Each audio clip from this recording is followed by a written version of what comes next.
Télétourisme vous accueille cette semaine, vous le savez, à Verviers, en particulier à la Société Royale d'Harmonie. Les sièges en sont le témoignage, qui sont d'un an plus âgés d'ailleurs que l'État belge et qui sont ceux de la salle du conseil d'administration. Nous allons, avec Vinciane Michel, découvrir une autre très bbelle maison du patrimoine verviétois qui, soit dit en passant, est aujourd'hui le siège du musée communal d'archéologie et de folklore. C'est la maison Cornet-Franquinet, encore une famille de drapiers enrichis qui l'ont fait bâtir dans la seconde moitié du XVIIIe. Elle a été réaménagée en style empire au XIXe siècle.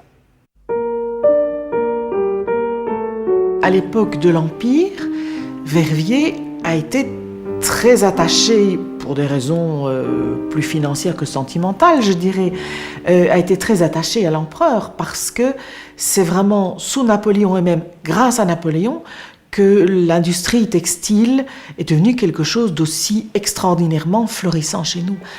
À partir du milieu du XVIIIe siècle, eh bien, les plus riches familles, dont les Cornet, ont fait bâtir leurs premiers hôtels particuliers ici. C'était des maisons classiques, avec de grandes fenêtres, des espaces extrêmement agréables à vivre. Et puis, ça a été les tout premiers qui organisaient une exportation à grande échelle vers des pays extrêmement lointains. Donc, ce sont des familles qui ont bâti des fortunes colossales. C'est ainsi que la rue des Reines devient le quartier huppé de la ville. Aujourd'hui, il compte pas moins de 8 immeubles classés, dont la maison Cornet. Alors, un sphinx, oui. De l'Empire. Et vous avez remarqué que dans la cheminée, il y avait des très beaux chenets avec des têtes de pharaons aussi. Peintre décorateur à la retraite, Lucien Klinkenberg se passionne aussi pour les décors des hôtels de maître de la ville. Ensemble, ils collaborent à la rédaction d'un ouvrage sur le sujet. La cathédrale de Malmedy. La cheminée, ça c'est un des éléments importants d'une maison. C'est l'endroit où la famille ou les amis vont se réunir autour du feu. Généralement, vous n'avez qu'une cheminée par maison. Dans cet immeuble-ci, évidemment, et dans les belles demeures, une cheminée par chambre, mais de taille plus réduite. Et ici, comme verviétois, ce qui va nous intéresser, c'est le marbre.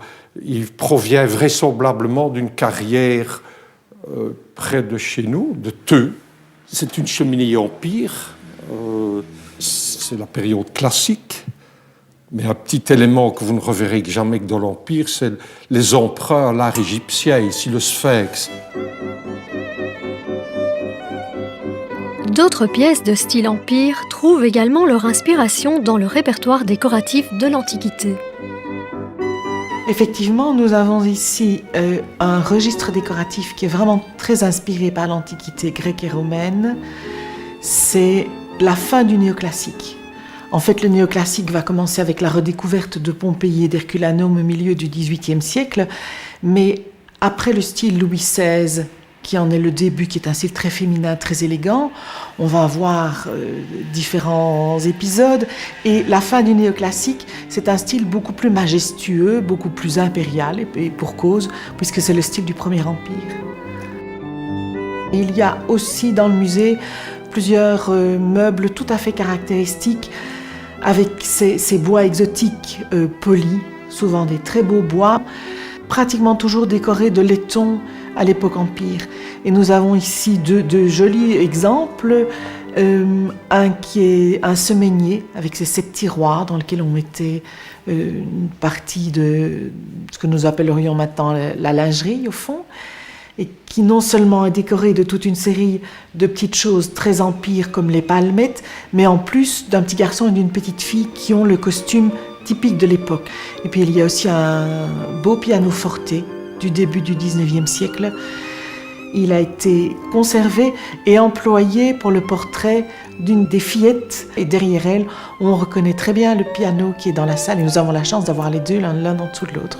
Ça, c'est un revêtement que je suis content de rencontrer ici. Il s'agit du lait crustat. Donc, c'est un mélange de creille, d'huile de lait. Et on a imprimé.